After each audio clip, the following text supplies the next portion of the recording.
বাস্তৱতা যে এনেকৈয়ে আহে সঁচাই কল্পনাই কৰিব নোৱাৰি। সঁচাকৈ কলিযুগৰ অৱসান নেকি এয়াই? চাৰিওফালে কেৱল মৃত্যুৰ কিৰিলি।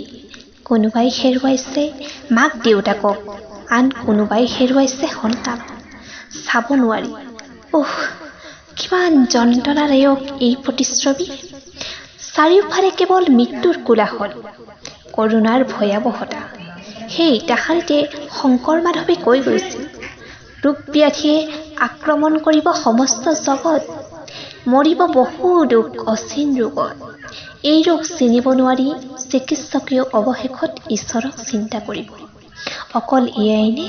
কিছুমান ঘটনা ঘটিছে নোহোৱা নোপোজা। ক'ৰবাত অবৈধ প্ৰেমৰ কাৰণে হেনো মাতৃয়ে হত্যা কৰিছে নিজৰ পেটৰ পোৱালি। এয়াই নেকি বাস্তৱতা? ছোৱালী বোৱাৰী বাহিৰত মুক্তমনে ঘূৰিব নোৱাৰা হৈছে একাংশ মানৱৰূপী দানৱৰ কাৰণে। এয়াই নেকি বাস্তৱতা? ধিক্কাৰ, ধিক্কাৰ, ধিক্কাৰ।